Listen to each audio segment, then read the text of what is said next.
Welcome, everyone. If you're just coming in now, we'll give just a couple minutes for people to kind of flow into the room. We have a pretty large turnout tonight, and it looks like the room is filling up fast, but we'll just give a minute for everyone to log in, and then I'll introduce the night and we'll get started. Just one more minute.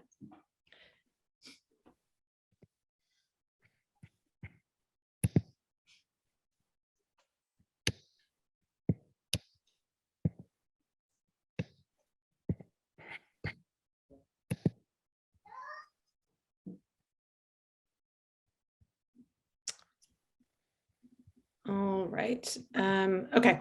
I think that we've got a good group. It looks like people are coming in slowly but surely, but we're going to get started.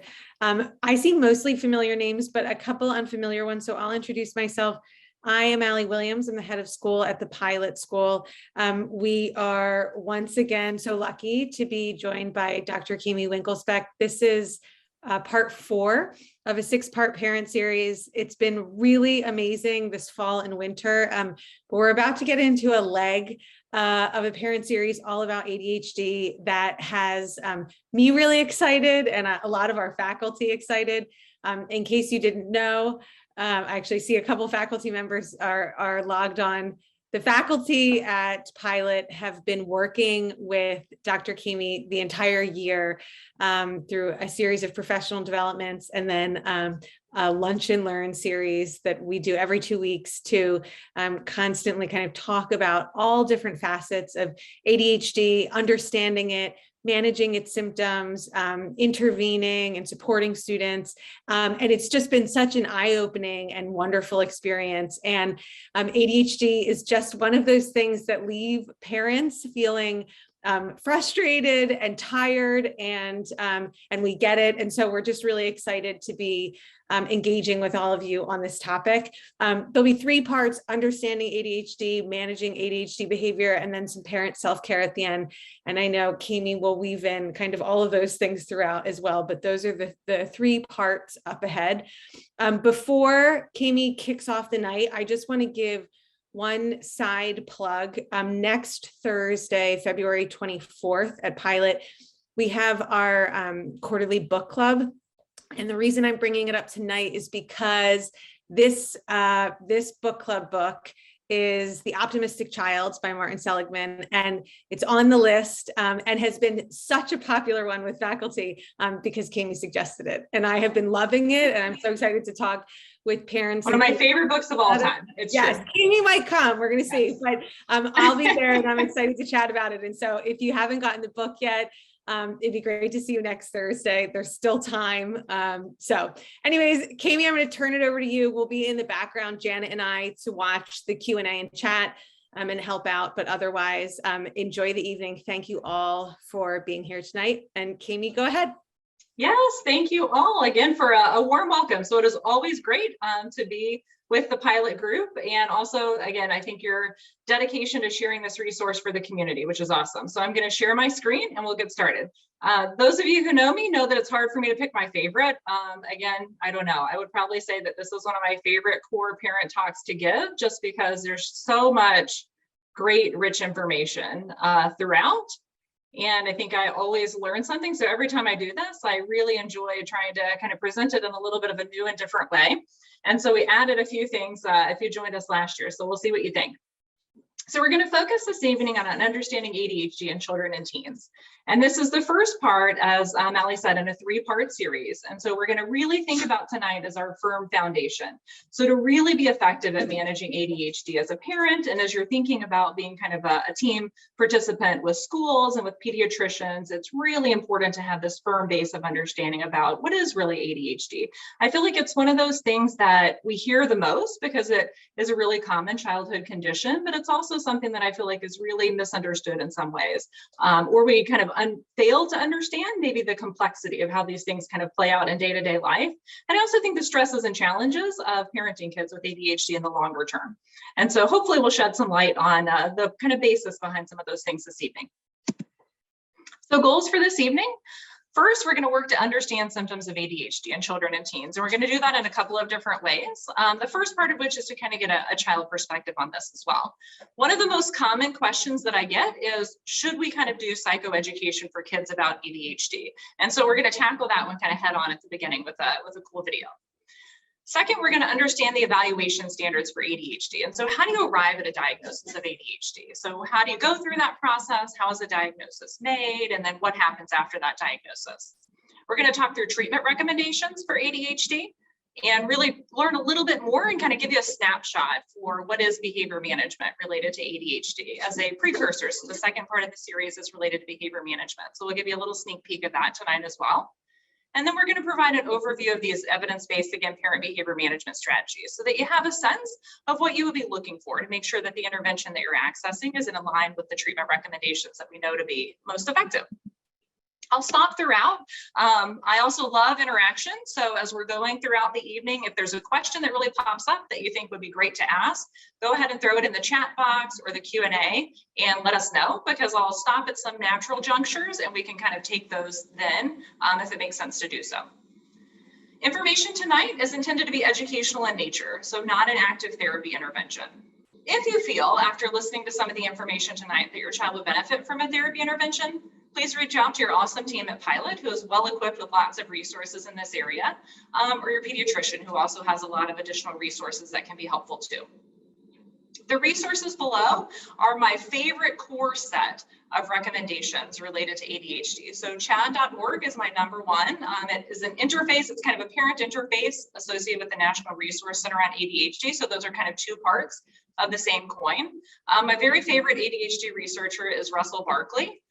And he has a great kind of like small bites video series related to different topics and kind of subtopics related to ADHD. This Essential series has many different topics that we're going to cover in little parts tonight, but to help you delve a little bit more, it's like if we really kind of talked about something that you thought, I'd love to learn a little bit more about how this relates to executive functioning or emotion dysregulation and how is that kind of related to impulsivity, I bet you're going to find it in this video series. The American Academy of Pediatrics is also a great resource, and we're going to again borrow their guidelines for effective treatment because that's what helps to kind of anchor all the guidelines. Most kids go to pediatricians first for ADHD symptoms, and so the American Academy of Pediatrics has worked really hard to engage kind of psychologists and other groups of individuals who work with the treatment side of ADHD from a therapy perspective to really make sure that we've got some robust research and good recommendations to help families get effective treatment. EffectiveChildTherapy.org is a great resource by Division 53 of the American Psychological Association that's dedicated to helping parents and kids. It actually has an assessment center part, which is a new piece in the last year that will allow you to fill out some free online available tools and resources about ADHD, anxiety, depression, all of those types of things to help you kind of be equipped to then have a conversation with a pediatrician to better understand symptoms that your child might be experiencing. And it talks a lot about what effective therapy looks like and how to engage in effective therapy as a parent. And then taking charge of ADHD. So this has multiple editions. They have new content each time, but I will say right for probably $5, I think on Amazon, you can get kind of the original version of this, which is an oldie but a goodie for sure. Oh, and I have a question, already a comment, which is awesome. Thank you. So the videos by Russell Barkley are great. I am so glad that somebody's watched them and contributing that. I love them and have been recommending them for years. It's actually, I used to teach a lot of classes for residents when I was managing the child clinical internship program back at Nationwide Children's. And part of what we would do is actually watch this video series to help really anchor our work as therapists to help us really understand what is the perspective of parents and what is the perspective of kids coming in with ADHD and kind of put us in their mind's eye to help us be a little bit more effective as therapists as well. They're an awesome resource and free and available. So let's focus on understanding ADHD. So let's do a quick myth versus fact. So if you can throw in the chat box whether you think each of these pieces of information is a myth or a fact, that would be awesome. We did this about depression a few weeks ago and it worked really well. So let's see what we know about ADHD. I also put the formal name up there. So ADHD stands for Attention Deficit Hyperactivity Disorder. That's its full former name. I know ADD is also something that people refer to, but that's actually just a subtype of ADHD. So the full official name is ADHD. All right, here's the first one. ADHD is a neurobiological condition. What do you think, myth or fact?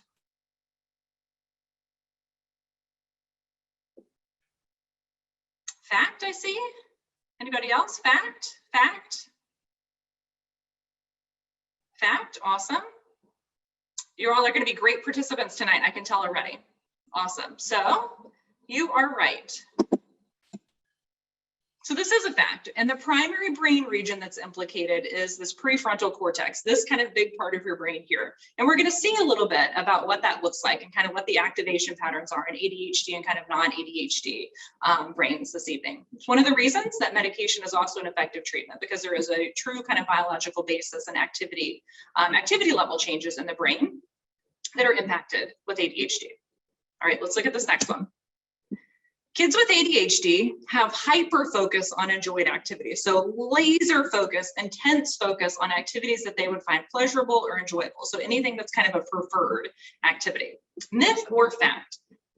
Oh, I already see people starting to chime in. Awesome. Fact, fact, fact, I'm seeing. Look at this. You all are ADHD experts already, which is awesome.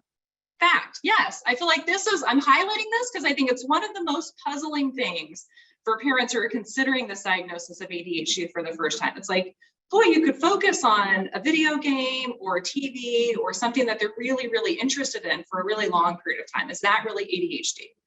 Yes, so we know that ADHD can have these areas of hyperfocus as well. So they can focus too intently on these pleasurable activities. And again, the challenge with ADHD is that it's to the detriment of everything that's happening around you. So if I'm very focused on that activity, I have a really difficult time transitioning to other activities.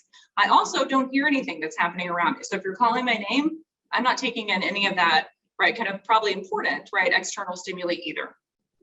Awesome, let's look at this next one.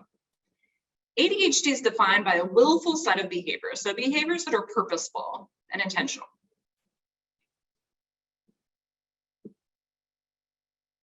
Myth, myth, myth, it looks like myth. Nice, you are right.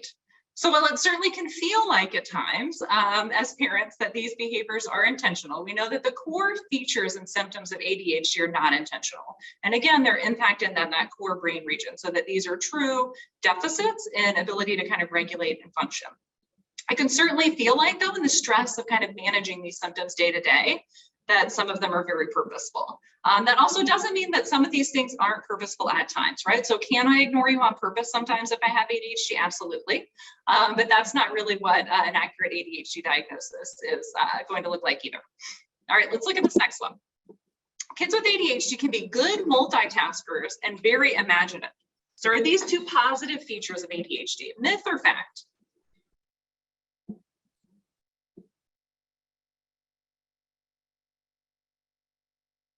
Myth, myth, fact? Oh, we've got some split answers here. I like it. So it's a fact. So creativity in many areas is a strength. Oftentimes, I think teachers are also really surprised, and parents are really surprised that if kids look pretty distracted and then you ask them, you know, what did I say? That they were actually paying attention to it, even though they're not looking like they're paying attention at all. And so they can certainly be good multitaskers at times as well. That's not the strength of everybody. But being really imaginative, creative, figuring out lots of different ways to solve problems is a strength for kids with ADHD. More girls have ADHD than boys. Myth or fact? Myth, myth, myth, it looks like. That's the popular answer. And this one is definitely a myth. So we know that boys are twice as likely to get an ADHD diagnosis than girls. The base rate of it is significantly higher. ADHD is the most common childhood mental health diagnosis. Myth or fact?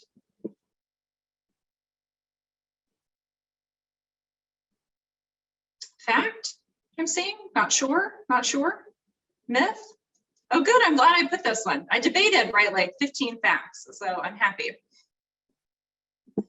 Oh, somebody mentioned about maybe Corona is kind of changing that. That's an interesting question.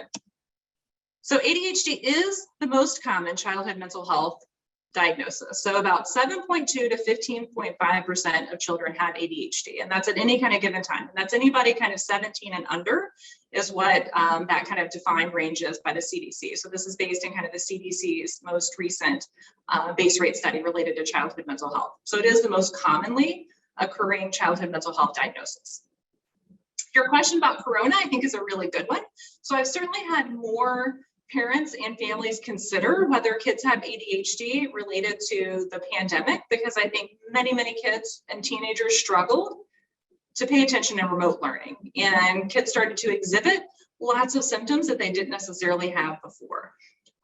While it might have, right, kind of increased some of those base rates, what I would tend to kind of think, and what I think the data is starting to really play out, is that there are other factors. And we'll see a little bit about some of these factors when we talk about diagnosis tonight as well, or how to make a diagnosis. But stress impacts that, kind of mood and depression impacts that as well. And we also know that being on a screen for 8 hours a day and having your primary method of education be electronic is just really hard, that everybody gets tired and starts to kind of tune out.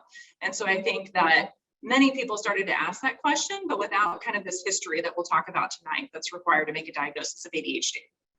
Nice job. Thank you all for participating so nicely in that activity. That was awesome. All right, so now we're going to look at a child's perspective.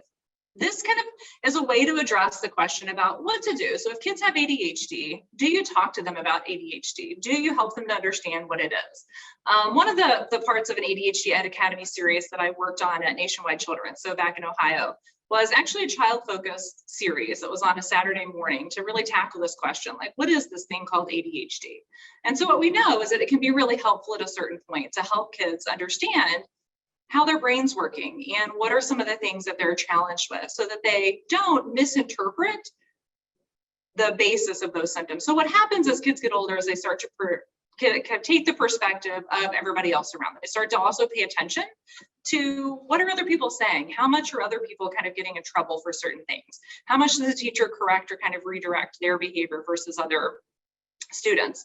And so what happens if they're not necessarily sure, like, so if you know something like ADHD is going on, but your child or teenager doesn't necessarily know that part of the diagnosis, they could misinterpret that as something that's bad about them or something negative about them. And we know that as kids get older, that self-esteem is certainly impacted at times by having an ADHD diagnosis, as well as the rates of anxiety and depression can go up, particularly for girls. So boys are actually a little bit more likely to have more kind of conduct challenges, so more kind of oppositional behavior than girls.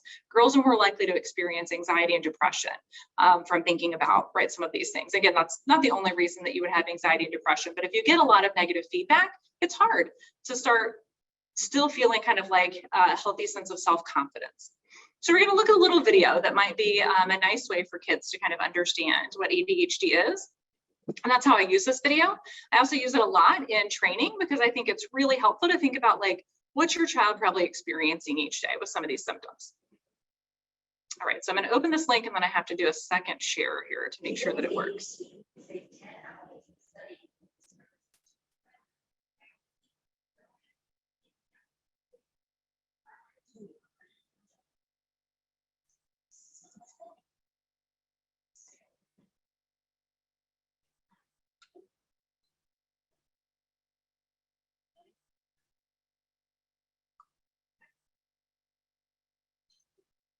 Can have ADHD, even adults. About 1 in 20 children have ADHD, which is more than 1 in every class. Someone in your family may even have it too. If you have ADHD, you might feel like you have a lot more energy than others, find it hard to pay attention, get distracted easily, find it hard to sit still, or not shout out or interrupt others. Lots of people feel like this sometimes, but for someone with ADHD, it might feel like this most or all of the time. This can get in the way of doing important things, like in school with homework and friendships. This can sometimes get them into trouble more than others. Not everyone with ADHD has the same difficulties. ADHD can appear in different ways at different times for different people. That's why sometimes it's hard to tell who has it. Some people may also have difficulties with reading, spelling, or being clumsy. Some may have difficulties communicating with people or have bigger emotions than others, like feeling more worried, sad, or angry.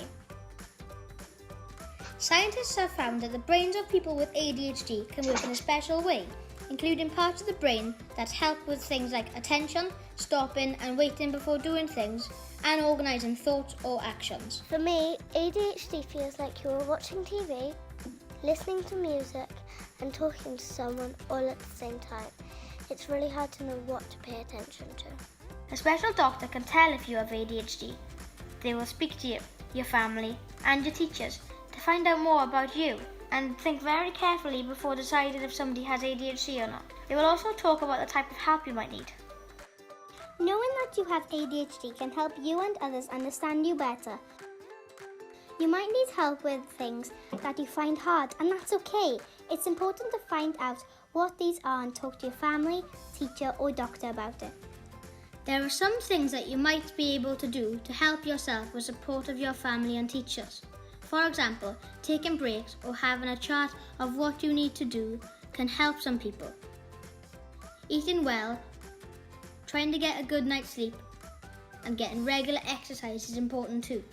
Some children with ADHD need medicine to help with their difficulties, and some do not. Not everything works for everyone, and nothing works all the time, so it's best to find things that suit you and that you enjoy too. Scientists don't know what exactly causes ADHD yet, but they know that it's complicated, with lots of different things acting together, including genes, which are instruction manuals in our bodies that help make us who we are, and the environment, which are the different things that happen to us in our lives. Although it can be hard sometimes, there are some good things about ADHD. It doesn't stop people from achieving their dreams and being successful. Lots of famous people, like some athletes and actors, have ADHD too. In fact, ADHD helps me have amazing ideas. I'm one of the funniest kids in school. I have lots more energy than others. I have fun in everything I do. I can think of more questions to ask teachers than any other person in my class. ADHD is just one part of who you are, and it's okay to have ADHD. Find out more about ADHD by going to ncmh.info/ADHD. All right, so I'm going to switch us back to the PowerPoint.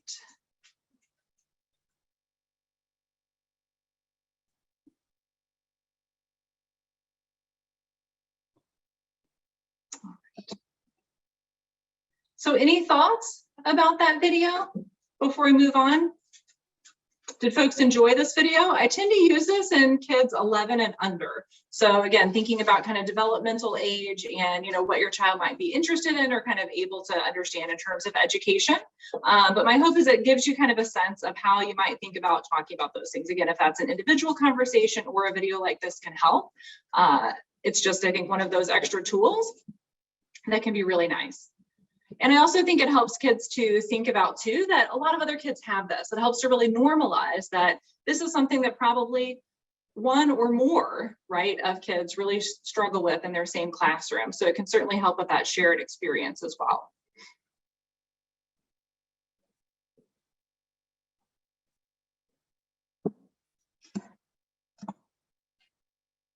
Oh, sorry. I couldn't see the screen for a second. I had to re-optimize things. Forgive me. So some core principles for parenting success as we're thinking about some of this information this evening. Keep in mind that a disability framework is going to really help increase success for parenting a child with ADHD. And I say this not because I want to, undermine the number of awesome abilities that kids have, but keeping in mind that this is not intentional, that this is something that they struggle with, that this is an area that they don't necessarily have skills that are well developed yet, is going to help with patience and calm and really sticking with some of the tools and techniques. I always say to parents when working with ADHD is that we can predict that ADHD is going to be consistently inconsistent. which is really frustrating, right? Even saying that it's like consistent inconsistency is very, very difficult.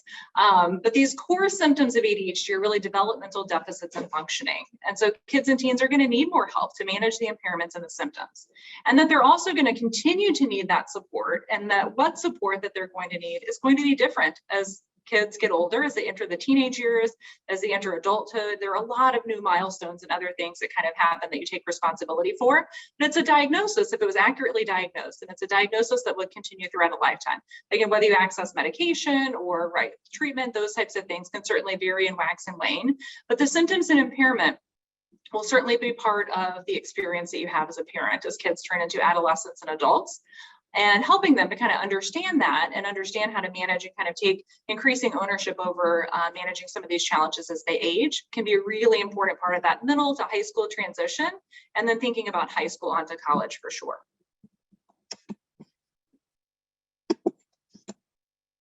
So let's talk a little bit about the symptoms and diagnosis. Any questions about that before we transition?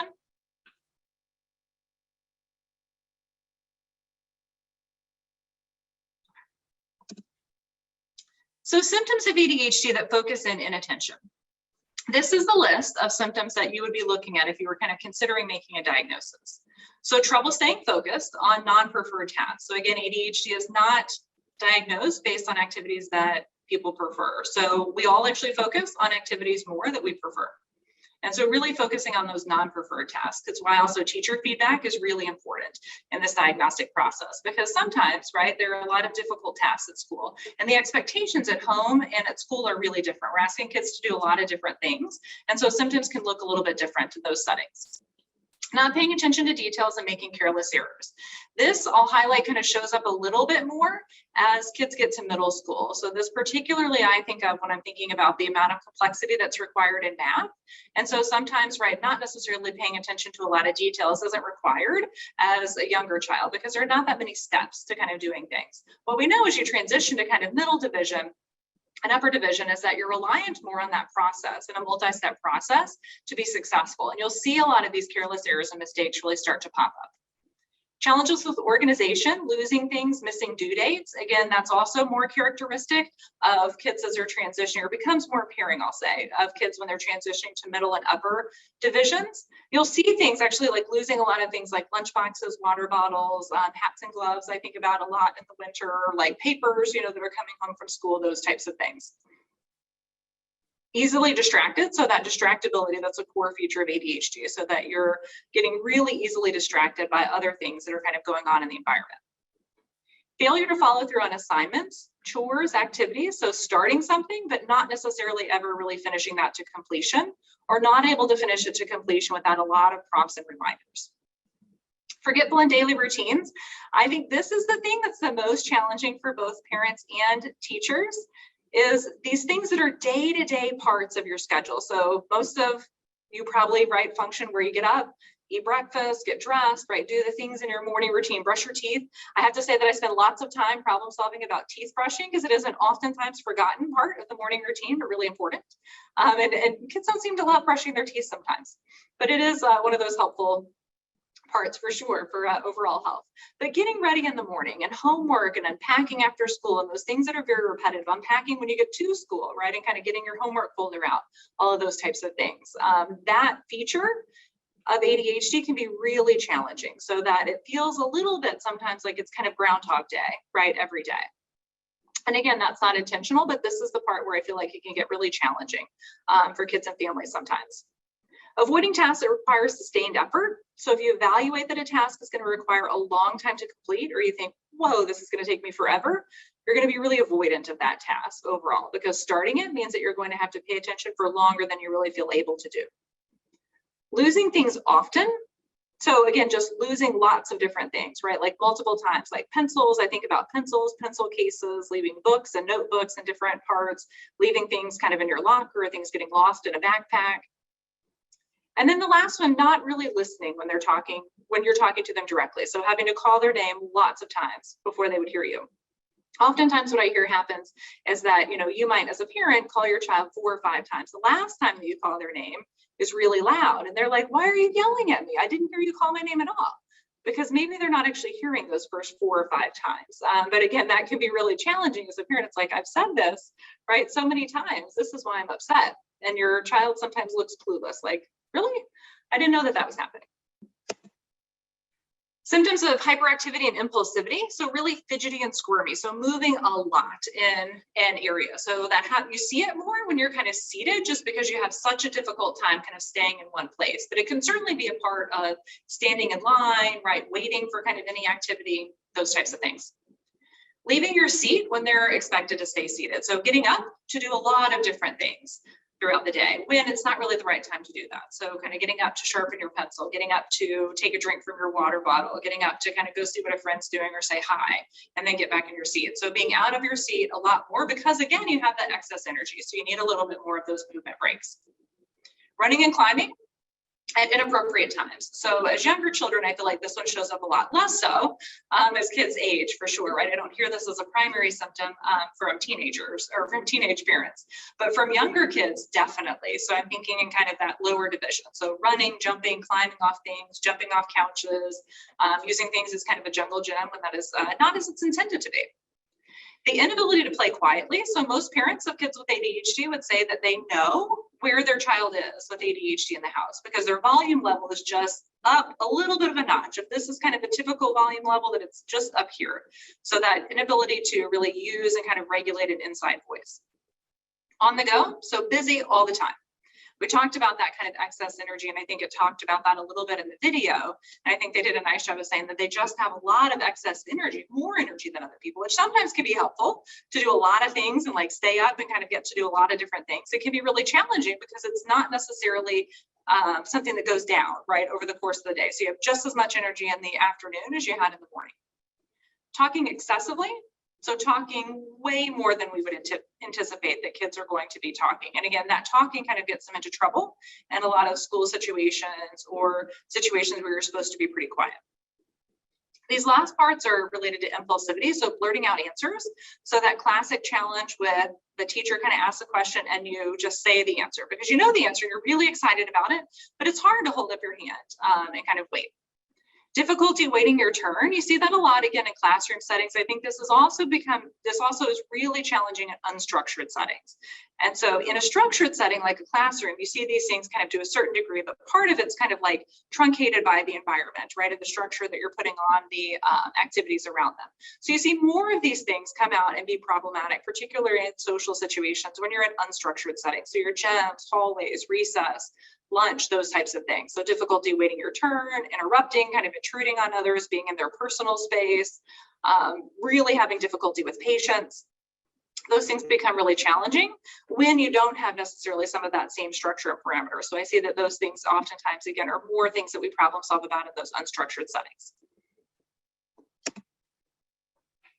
So when we talked a little bit about the brain region and kind of what executive functioning is and how to think about that a little bit, most of the challenges with ADHD are related to this prefrontal cortex. So the picture that you're seeing in front of you, the prefrontal cortex is responsible. It's kind of the action planning center of the brain, basically. So it's this large front portion. This is a picture like if I was just looking at this section of my brain, basically. All of those functions are what we call executive functioning skills, so that our brain is working to kind of be the task manager to help us modulate our emotion, modulate our behavior, stop before we do something, plan something a little bit further ahead, all of those types of things. And so on the left-hand side, you see an ADHD, a non-ADHD brain pic, an fMRI pic. Then on the right-hand side, you see a brain that has ADHD. And so you'll see the difference in red there. So the increased red means that you have increased activity in that prefrontal cortex, which indicates that you have extra control. So a higher degree of control over what you're doing, what you're saying, what your emotions are doing, how you can plan things, those types of things. On the right-hand side, again, with ADHD, we see that decreased activity, which means decreased control. And so this is, again, I think a really helpful picture as we think about kind of that disability framework, and we think about, again, in a few minutes, some of the recommendations around treatment for ADHD. I think thinking about this image can be really helpful because the goal would be to kind of increase more of that activation through strategies and through some of the effective like behavioral management techniques that we'll talk about, along with medication management. So you hear a lot about this idea of executive functioning when you're thinking about ADHD. And so part of my hope tonight is that we kind of demystify a little bit what executive functioning is. So I think it's a very like fancy sounding word, right? That basically just boils down to how our brain is working to control and plan things and how well it can do that. Again, most of those executive functioning skills are in this prefrontal cortex. And so when we think about some of the symptoms that we just talked about with ADHD, where the brain region is kind of impacted, and we know that it kind of relates to that executive functioning control, it's not surprising that kids with ADHD then have a number of executive functioning challenges. Can you have executive functioning challenges outside of the context of ADHD? Absolutely. But does it make sense that kids with ADHD would have a lot of executive functioning challenges? Absolutely, because that's uniquely the region of the brain that's impacted, and it relates to these core symptoms that we saw just a few minutes ago. So this kind of diagram gives you a sense of what some of those executive functioning challenges can be. So thinking about memory, managing emotion, your effort, kind of alertness, sustained attention, focusing and kind of getting your attention toward the one task that you need to be doing, activating, so planning, getting kind of like ready and kind of organized, getting your brain kind of activated and ready and organized to embrace a task. And then this other action piece, so monitoring and self-regulation. I think part of what we miss sometimes when we're thinking about ADHD too is that impulsive kind of quality that we talked about. We think about that a lot as it relates to behavior. You have the same level of challenge with control related to emotion and emotion dysregulation. So you get that quickness to anger, right? That kind of 0 to 60 can happen very quickly, but it's because of the same kind of brain region, right? Just like I might blurt out an answer, I might have a big emotional response too, right? They're kind of two parts of the same coin, but I feel like we don't necessarily focus as much on that emotion regulation piece, which again, create a lot of challenges. So a quick note on development. Kids with ADHD exhibit developmental delays in comparison to neurotypical peers. And these core symptoms that we talked about. So again, primarily that prefrontal cortex and this because of their brain kind of structure and activity level. Symptoms of hyperactive and impulsive behavior oftentimes are more appearing at younger ages. So that kind of like running, climbing, we age out of that a little bit, right? Might you have more energy? Yes, but like by the time that you're a middle schooler, as a high schooler, you start to really learn to kind of control that a little bit more. And what happens is that these challenges with inattention actually become a little bit more dominant. So during the teenage years, you'll have these challenges with inattention because the task demands of middle and high school and then college are much higher. So we're expecting kids to organize. We're expecting to do long-term assignments. We expect homework to last a little bit longer. And when we do that, then the demands on attention are a little bit greater. Social challenges and peer difficulties could occur throughout the course of ADHD, but they're also going to change some related to kind of the impairments that kids are struggling with. So in younger years, you might see again more of that kind of hyperactivity, impulsive behavior, creating a lot of peer challenges. You might see some aggression kind of in your space, those types of things. And then as you get older, you might see some of the distractibility and inattention, or still having that high level of activity, the activity level and impulsivity still creating challenges because other kids are kind of moving away from more of that like play-based activity and play-based kind of social interactions. So what we find is that social skills delays for kids with ADHD are estimated to be a few years behind neurotypical peers. So probably 1 to 3, right? Just depending on the level of impairment. So how do you diagnose ADHD? The gold standard involves parent and teacher checklist completion. And I know I'm a psychologist, but I'm going to tell you that pediatricians can administer these just as much as psychologists. And the reality is that both parents and kids present to pediatricians' offices to make this initial diagnosis of ADHD. So what we really want to be talking to your pediatrician about, if you're concerned about ADHD, is that you want to really get a sample of what this behavior looks like at home and what this behavior looks like in school, or for older kids, that can actually be a work setting, like those types of things. To diagnose ADHD, you have to have impairment from these core symptoms that we talked about. So in inattention or hyperactive impulsivity, or both, in 2 or more settings. Younger kids don't necessarily have more than 2 settings that they're in a lot of the time. Sometimes, right, it could be a sports activity or something like that. It's usually more typical as you get older that you might have a 3rd setting, that you might focus on a job or a significant kind of time-consuming extracurricular activity or something like that. So it can't occur in just one setting and be related to ADHD. And the reason is that these deficits and these impairments in functioning should be consistent. That even though what the behavior that you might see in different settings might look different, there should be good agreement about what these core features are. And then it's this inattention and hyperactive impulsivity that's really the presenting concern. Symptoms have to be present for 6 months or more. We talked a little bit about the coronavirus, and I think this duration criteria was something that wasn't necessarily met for many kids who are struggling with these symptoms in COVID, right? Or that just popped up related to COVID. Kids must exhibit 6 of these symptoms in one of the symptom clusters. So you have to have 6 symptoms of inattention, 6 symptoms of hyperactivity or impulsivity, or both symptom clusters present. The most common type of ADHD is actually a combined type. So symptoms impairment can't exclusively be related to another condition either. So examples and rule outs that you'll want to think about. So in this conversation with pediatricians, and why, right, as psychologists, we actually do a little bit more testing related to ADHD sometimes, is it's not necessarily as clear cut. So when it's pretty clear cut and they're not necessarily learning or speech challenges, other things that are kind of going on, not anxious or not feeling depressed. And those are some of the challenges, again, we were kind of fighting a little bit more during COVID for sure, but you have to also demonstrate that the symptoms that you're seeing for inattention and hyperactive impulsive behavior don't exclusively occur in the context of a learning disability and anxiety disorder, depression, because there's a lot of overlap. So if I was really having challenges with reading and I had a reading disability, I might be pretty distracted in reading class. I might avoid reading tasks a lot. I might not necessarily want to engage in that activity and try and continue to do my preferred activity. I might get out of my seat a lot. And so you have to make sure as you're kind of going through this diagnostic process, there's not a reason that would explain that. In the case of reading, which I just described, you'd also see those symptoms kind of cluster really just in that focused part of the day. So sometimes you'll see parents don't see those symptoms necessarily at all unless you're asking kids to do reading. And that you won't have teachers that see those symptoms throughout the rest of the day. So it's just important, again, to make sure that you're thorough in that process of evaluation.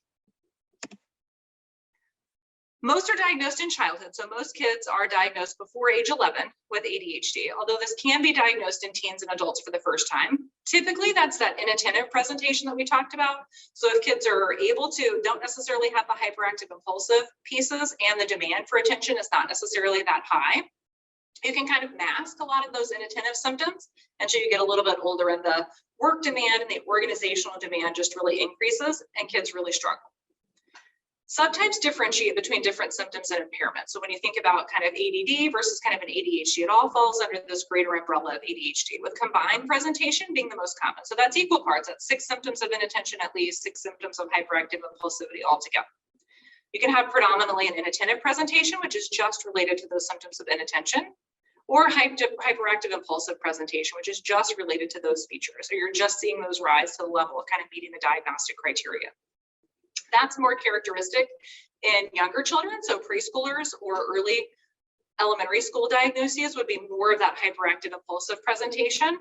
And again, those middle schoolers and high schoolers, when you're getting that diagnosis for the first time, can be more related to this inattentive presentation. But again, the most common is the combined presentation. Parents typically notice challenges with this lack of inhibition, impulsivity, activity level first. It's what stands out. So it's also really difficult sometimes to be tracking symptoms of inattention because you're really looking for the absence of a behavior, looking for kids not to be doing something that they should be doing, which is much more difficult to pay attention to and notice than seeing them doing something, right? Seeing them run across the room and jump off the couch and repeatedly, right, not follow the directions that you're giving them there about safety. Symptoms of inattention also become more evident over time, again, as those task demands increase, which we've talked about. So treatment recommendations. So we have this diagnosis of ADHD. We understand this a little bit. How do we think about treatment? I see a quick question in the chat. Are there obvious differences in kids that have a hyperactive presentation in comparison to the combined type?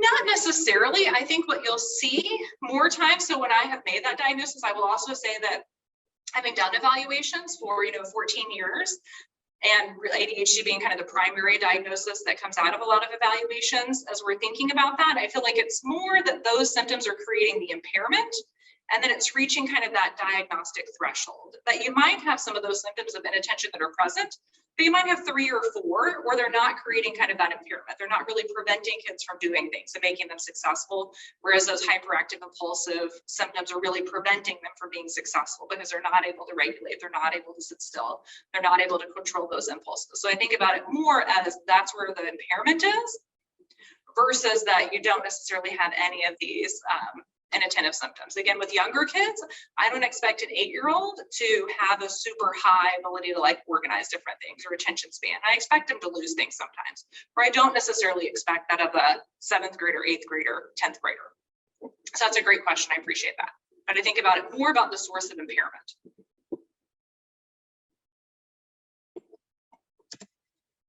Sure, you're welcome. All right, so let's think about treatment. So the American Academy of Pediatrics has clear guidelines for the treatment of ADHD, and they separate them into 3 groups. So preschool, which is years up to the 6th birthday, treatment should start with an evidence-based parent training or behavior management program. So that's either group or individual, and school consultation. So for our youngest kids that receive this diagnosis of ADHD, we want to consider first line to be primary behavior management. And then this is pretty strong in saying that it's group-based behavior management. So I ran one of these group behavior management programs for a number of years at Nationwide Children's, and we had lots of success across all the age ranges, but in this younger age group of a standalone treatment being this group parent behavior management training, so that you can utilize these skills to then help bring that behavior kind of back under control at home, and then with some school consultation so that there's agreement in the strategies that are being used. Medication is really considered a second line of treatment if these prior interventions fail. So if behavior management has been tried and it's not necessarily resulting in change, and the impairment from these symptoms is still very significant, if school's trying some intervention strategies and it's not necessarily reducing the impairment either, then you would consider a medication intervention. But again, that's a second line for our youngest kids. Elementary and middle school, you'll see this guideline change. So for 6 years to 11 years, medication intervention in combination with parent behavior management training, and then classroom behavior intervention and educational support. So that could be, right, that we know that the rate of a learning disability or a language disorder is higher for kids with ADHD. So it could be that you need some educational supports along with the behavioral intervention to really maximize your success. But the research is very clear. I'm not a medical doctor, but I would not be doing my job well if I didn't say medication is an effective treatment for ADHD. So we know that it is, and we know that it's really helpful in combination with parent behavior training. So it helps to partner together to really maximize the success of those strategies. So the medication would help you to kind of have that better brain activation to really help you to then engage and remember some of the strategies and be more successful using those. So if I have a checklist that I have at school and I'm thinking about, and I'm able to, let's say I'm having a medication intervention and I'm able to manage, right, my level of activity and impulsivity a little bit more, I'm going to remember to use that because I know that that's there for me and that that's a strategy that's going to help me to be successful. I'm going to remember it. I'm going to remember why I need to use it, and I'm going to do that a little bit better. So that follow through and kind of success can be greater with a combination intervention. Behavior treatment should be implemented with the family and school. So communication and consultation between schools and homes is really important because you want to make sure that everybody's kind of on the same page. So if I'm using a really effective strategy at home and my teacher doesn't have any idea or the school doesn't have any idea that we've landed on what we think is like the best strategy in 3 years that we've had to manage ADHD, I sure want to share that, and I want to encourage parents to share that with school. I think the same thing with school. If schools are finding a strategy that's really helpful, then let's share that with parents because we know that working together as a team is going to really maximize any intervention. Adolescents, so our oldest age group, so 12 years to 18 years, medication intervention along with evidence-based training interventions for teens and families, as well as some of these school supports. So the school supports continue. They might be different. So as kids get older, then you're thinking about organizational supports a little bit more, maybe like an extra set of books or supplies at home because you might forget or lose materials kind of to and from classes, those types of things. So the supports might change. Extended time on tests might become more important because you're thinking also about standardized testing. So if you're thinking about SATs and ACTs and like those types of things, then that extended time can be more important than it is for kind of a standard, geometry test or something like that. Parent behavior interventions are still important for this age group, but additional work with teens for specific skill development can be really helpful. So this is where you'll see things like more organizational skills training, social skills training, preparation for driving. One of the most fun talks that I ever gave about ADHD was to the Ohio Drivers Education annual conference. So they were really excited to have somebody come and talk about ADHD because if you think about the challenge of teaching kids to drive, they really wanted to better understand how they should provide more reminders and kind of prompting and how they could structure education in the classroom to really increase success, because obviously the risks in that situation are greater. And so again, that behavior management is still the core base. for kids with ADHD throughout the lifetime. So again, if you've gotten these core skills as a parent of a younger child and a middle schooler, then you can kind of continue to support that for adolescents, but they can start to kind of increase some of their use of these skills and follow through as well, and more specific techniques to help them then be more independent and successful at managing this once they get to college. So attention matters. A little preview of the behavior management next time. So what we know, this is my favorite principle in all of psychology, is it's the attention principle. It's really simple. It's not very complicated. What you pay attention to increases. Doesn't make any difference what it is. So if I pay attention to, so one of my dogs is sitting over here, and if I continue to like praise her and pay attention to how great she was and say her name, she would come over here to me, I bet, because she would see that I'm paying attention to her.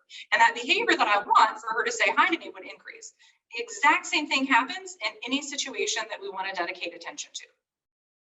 This applies to any behavior, positive or negative.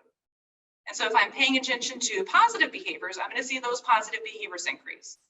If I'm paying attention to negative behaviors, I'm getting caught and kind of stuck in back and forth shouting matches or spending a lot of time dealing with behavior outbursts and tantrums and trying to kind of rationalize or talk my way out of those. I'm dedicating a lot of attention to a negative behavior, and that behavior is going to increase. So it's a very unwitting concept here. So parents are not necessarily wanting to kind of get into the situation where you're dedicating a lot of that attention to a negative behavior. And it oftentimes starts, again, because that's the situation that you're in, right? So a negative behavior happens and you're like, oh my gosh, right, we haven't seen this before. And you really try to figure it out. As parents, we want to figure it out. We're problem solvers. What can we do to decrease this? Let's talk about it. Let's figure it out. But that's not the strategy that's going to really maximize success for kids in that situation. It's a strategy we want to employ as adults, but it's not necessarily the strategy that's going to be most effective for them. And again, it layers on this attention to something that's a really negative behavior. Research tells us that kids with ADHD receive a higher density of negative attention. So feedback, and that's not yelling, but that's corrections, redirections. You forgot your homework. Did you remember this? Go ahead and start working. Please raise your hand next time. All of those things are pieces of negative feedback about your behavior. The recommended ratio of positive to negative feedback is 5 to 1. So I want my positive feedback to outweigh my negative feedback 5 to 1. And when Allie mentioned as well, so I had the pleasure of working with the pilot staff this year. And we're really talking through what are ways that we're mindful about this density of feedback. How are we thinking about kind of this 5 to 1 ratio? What are strategies that we can use? Same strategies I would recommend to teachers, I would recommend to parents, right? You can oftentimes put kind of a post-it that says 5 to 1. So you remember what that means. You can shift either rocks or like pennies from one side of your pocket to the other, one pocket to the other, to then say, okay, I'm going to really focus on these 5 positives and this 1 correction or redirection. Even just having a strategy or the idea about that helps you to be a little bit more mindful day to day about where you're focusing your attention. And your attention is free and it's available. It's the biggest reinforcer that any of us have available to us. And it is plentiful, and I can give it out all day, and I know that it's going to change behavior 100%. I'm not a 100% kind of person, right? I'm not a better, but I would never say 100% in most things. I know that this is going to work. So if I pay attention to something positively, I know that it's going to increase. If I pay attention to something negatively, I know that that's going to increase too. And so I can really be intentional about what I do as a parent. So just to give you a little snapshot about this behavior management roadmap. So all of the foundations of, up to kind of age 12 really focus on this parent behavior management. And this roadmap is really important so that you're moving through some of these strategies sequentially to then get the added benefit. So it's not that these strategies are rocket science. So they're not necessarily life-changing in the way that it's like, oh, I've never really thought about doing something that's a reward program. Most people have thought about doing some of these things. What we know is that we have to really approach it from this framework and this background of understanding ADHD first, which is why we started here tonight. So we need to keep this framework of ADHD in mind. And then we need to implement some of these skills with that education in our mind to help really increase success. And we need to do those in a certain way. We also need to do them with more frequency and consistency, because we know that those are some of the inherent challenges with ADHD, is that forgetfulness. So they're going to need to have that repeated reminder and this routine be the same and consistent for longer before they're going to be able to develop mastery about some of these behaviors. So thinking about special time, that's actually just a very simple way to deliver positive attention. That's free and available every day. Differential praise and reinforcement. So how do you praise and be specific and get gains from behavior from praising? And then how do you ignore, right, systematically other behaviors that we could reduce by just not giving them attention? Reward programs, incentives, response cost programs are all really important for kids with ADHD. So we need to help them have an incentive to increase the likelihood that they're going to use some of these strategies. That if it's inherently difficult to remember the things in your morning routine, providing you a little reminder and a reminder with a checklist, but then an incentive increases the likelihood that I'm going to pay attention to that list because I want this other thing. I think one of the biggest challenges, and we'll talk about this a little bit during the behavior management talk, but one of the biggest challenges with rewards is it feels like sometimes you're kind of rewarding expected behavior. And I think that is the case with ADHD a lot of the time. I do expect, right, kids to kind of get up and brush their teeth and those types of things. But if that's not happening consistently and they're not remembering it independently, then we have to do something to help scaffold that gap, to help them really build that skill and have more success. So setting yourself up for success too, what could you do to kind of head off battle? So really thinking about how many commands that you're giving in certain areas. Are there things that you could do that would help the structure of like your sleep routine or your morning routine to kind of help with some of this consistency? Why are we not talking about organizational skills training? I highlighted that some for our 12 to 18-year-olds. Yes, it's a behavior management intervention for sure.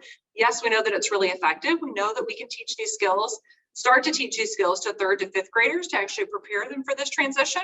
And the best way to do that is actually through a school-based intervention, because you get a lot of practice at those things at school, when I don't necessarily have that much practice at home in those things. But it requires a solid behavior management base to really utilize it and increase success. And so what's going to help me to remember to organize my backpack at the end of the week or to write down my homework assignments? Sometimes it's that reminder and that reinforcer and those other strategies that I have in kind of my parent toolbox that's going to help to increase the success of these organizational skills and to transition kids to be more independent. So treatment takeaways, behavioral parent training, very effective. We know that it works. So skills to build up that positive attention and reduce negative attention and define specific consequences are really beneficial. We know medication's effective as well, and it's been well researched on children and adolescents. So ADHD is actually one of the longest standing childhood diagnoses. As an interesting aside, the initial kind of like diagnostic and statistical manual of mental disorders was really focused heavily on adults. And that was kind of in the 1950s and 1960s when we started to really think about mental health as a concept.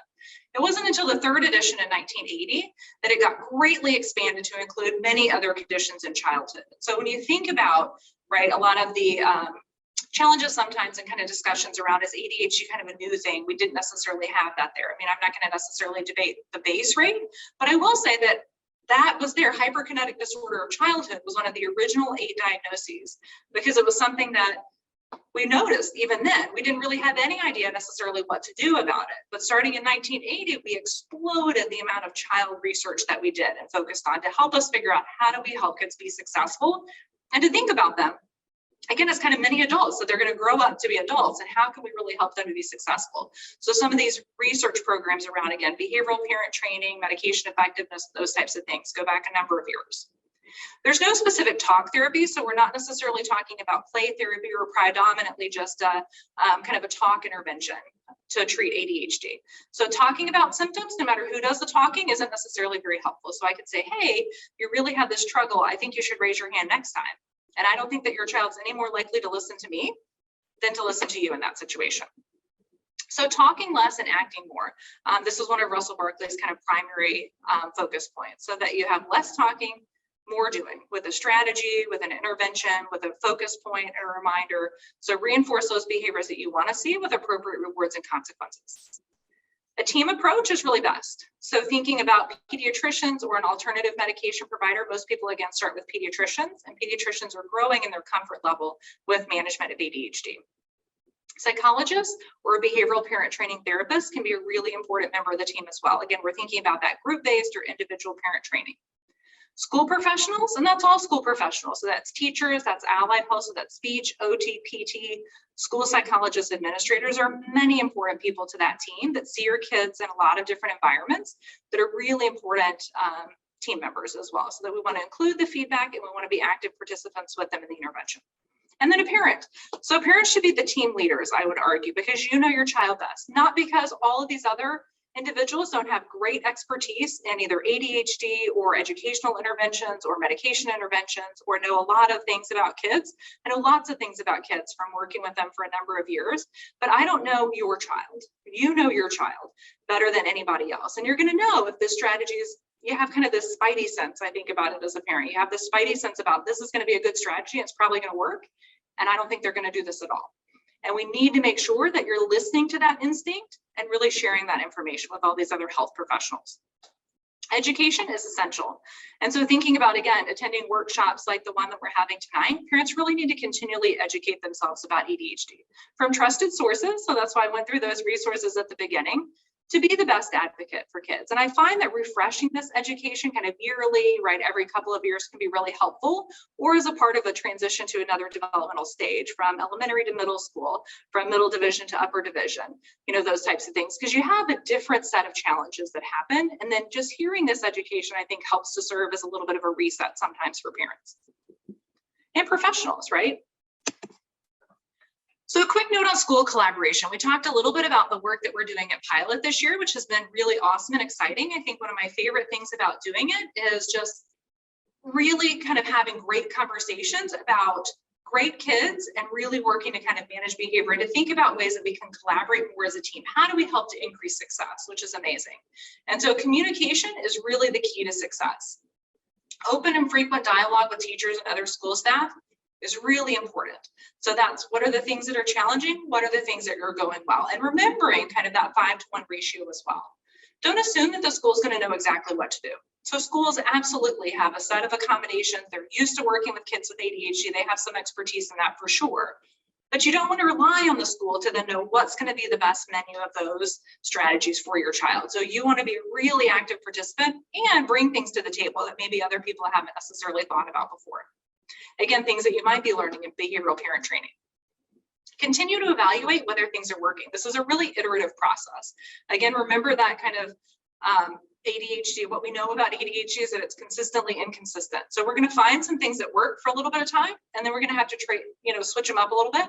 And then we might go back to something that worked a few weeks later, so that we're going to continue to figure out kind of what's the right blend to then help to increase the success. So you're not going to find one intervention or the best fit combination of those interventions right away. And so keep trying, right? Your kids are worth it. We also know that the same thing applies to medication management as well. So typically it takes between 3 and 5 times. Research is pretty clear and consistent that it takes about 3 to 5 times of either changing a dosage or changing a medication to find something that's kind of the optimal fit for your child. So that's not necessarily uncommon either. So now we're kind of at the point where we're thinking about questions. I feel like we kind of buzzed through this pretty quickly to make sure that we got through everything this evening. And I see one comment already in the chat box, but I want to open it up to your questions and comments this evening.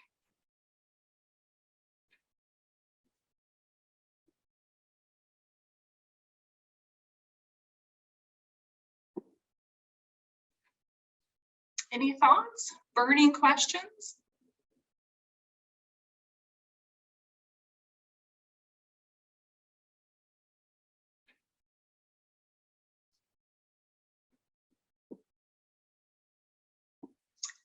Oh, good question. How long is the diagnostic process once it's started?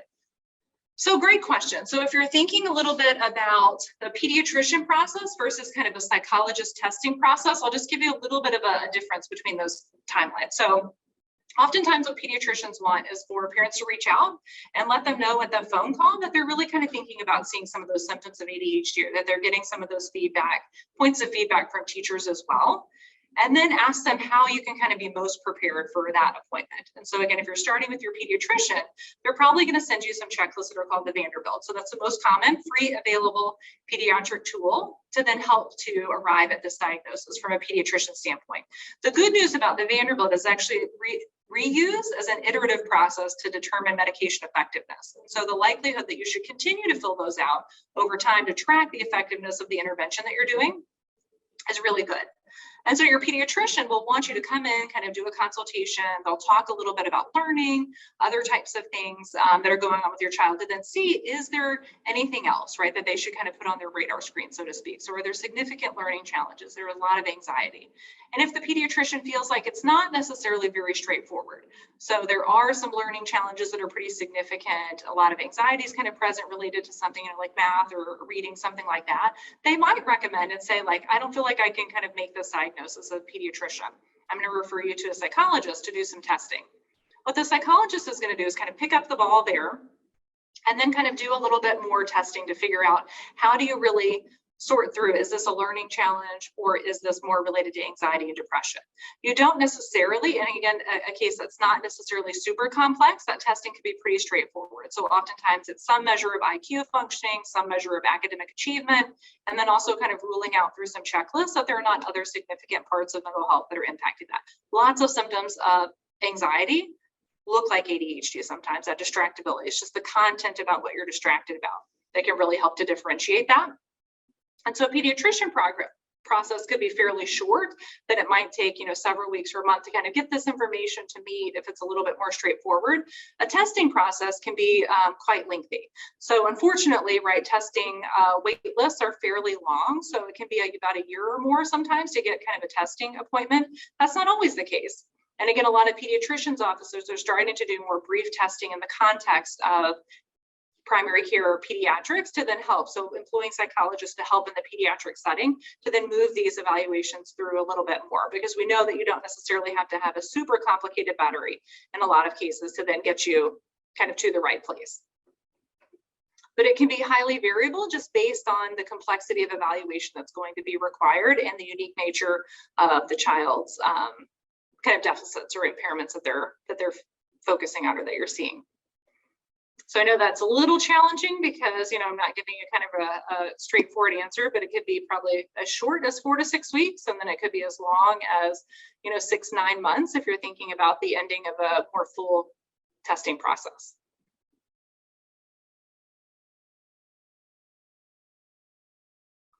Is there a list of different strategies to try to supplement medication? So good question. And in that situation, I think you're really thinking about like behavior management. So what are the skills and tools and strategies? So that kind of behavior management roadmap, maybe I'll actually put that up real quick. I'll go back to that. I know it doesn't want me to. Okay, hang on. I'll see if I can pull it up. But you're really thinking about some strategies that are going to be on this list that are going to help with that. So if medication is working and optimized, then you really want to go back to thinking about what other strategies on this list can I utilize or think about learning a little bit more to then help me kind of optimize the, you know, progress or performance that I'm seeing for my child. So I always go back to this when I feel like the medication is optimized or everybody agrees that that's probably where it needs to be, to then figure out how do we kind of build some specific skills to try and be helpful. Recommending a good book to help teachers understand what it's like to have ADHD. Oh, that's a good question.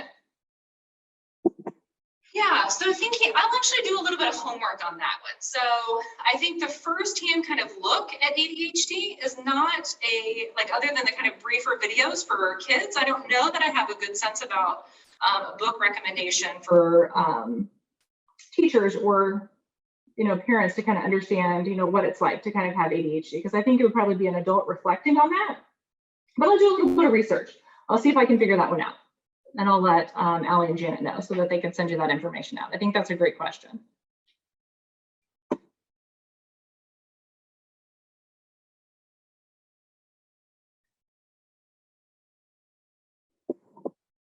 Yeah, the CHAD website. So Allie was highlighting the CHAD website. I also love the CHAD website. I think it's an amazing resource. I also think CHAD works really hard to engage experts and put quick pieces of information that are kind of like digestible pieces of information out there for parents. So when food dyes and like those types of things kind of started to come out, like fish oil supplements were kind of big a certain number of years ago, when those first started to be talked about, CHAD worked really hard to get like fact sheets out on their website within, you know, a couple of weeks, right, by engaging experts to make sure that parents really get that firsthand information. And again, it's well thought out, good research that they put in digestible portions for parents, which I think is a great resource for sure. CHAT also sponsors actually a lot of workshops. They have an annual conference that parents, individuals who experience ADHD, teachers, professionals can all attend. It's probably one of the only very like multifaceted conferences out there where all the like learners could be kind of engaged in the process in different ways. Awesome questions. Anything else that's coming up for people?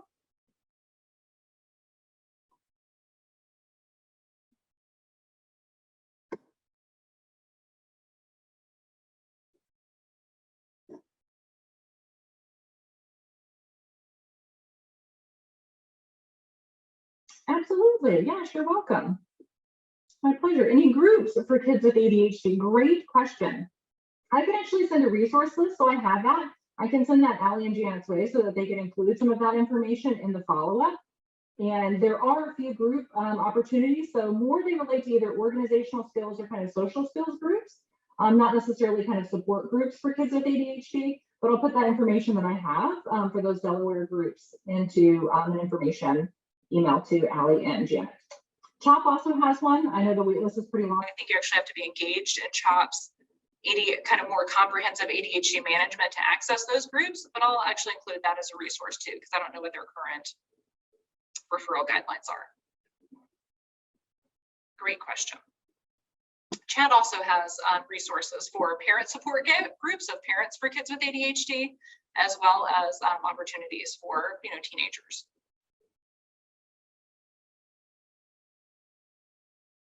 You're welcome. All of your kind comments are so nice. I appreciate that.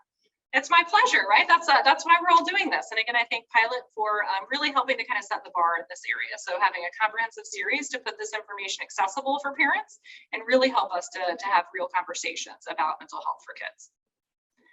Any suggestions to help your child with ADHD find extracurricular activities when their immediate response is no? Yes, good question. So I think no can come from kind of a lot of different places. I think activities that oftentimes parents try that are a little bit more challenging are certain types of sports for sure. So I would say that baseball as particularly as a younger child is super challenging for kids with ADHD because the amount of wait time to actually have kind of a ball like hit to you if I have a second grader. And so the amount of wait time even as a parent to have a ball that like gets hit to a child in the outfield might be 5 innings. And it's incredibly difficult for kids with ADHD to stay focused on the game for that amount of time. I think individual sports, actually a little bit more like tennis and swimming, can be pretty successful. Karate also builds a lot of individual achievement and kind of focuses on what they can learn and kind of individual skill development in the context of a group or team, which can be really nice. Soccer can sometimes be helpful because of the activity level. As you get a little bit older and kind of have more complicated plays and kind of positions, and it's a little bit hard to probably keep those position lines, right? If you're going to be a forward versus like a left wing, those types of things, it gets a little bit more challenging at that age. Great question. So I think what I would kind of think about in terms of what activity is going to be a good fit is I would encourage, and this is where rewards probably come in too, I would encourage you to kind of give it a try. And I would also reach out to places and say, I'll be honest with you, I'm not sure, whether my child's going to love this activity or not. I'd really like them to try it out because we're really trying to see what's going to be their favorite thing or what they're going to be really excited about. Can we come and try, a trial class or a couple of classes to see if we really like it, and then kind of make that commitment, even if it's for a smaller fee. And I find that a lot of organizations and agencies are pretty happy to do that because they also want to encourage kids to be successful and make it a good fit as well. But I think trying to encourage them to approach versus avoid and kind of starting somewhere is probably the path that I would take. But a reward can certainly help with that. Bonus screen time or like a special, kind of like treat on the way home from Wawa. In Ohio, we didn't have Wawas, I feel like the Wawa provides many, different soft pretzels and other great things for sure. Yeah, I hear karate comment in there. Karate can be a really, again, helpful and individual skill development focus can be really nice. Oh, it looks like, we have 2 people who might be in the same class. I'm loving this. That was one of my favorite things about some of the parent groups that we did. Parents actually became friends and then developed, actually like nice social networks for their kids too, which was pretty awesome.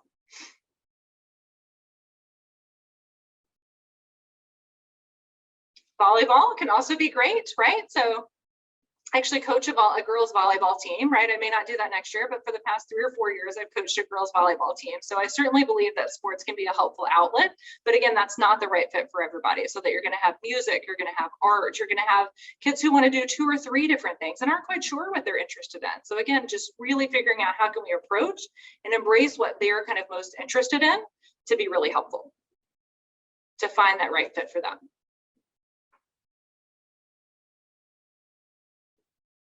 I appreciate all of these great questions and engagement. Other thoughts or questions as we're wrapping up? Got like 1 minute left.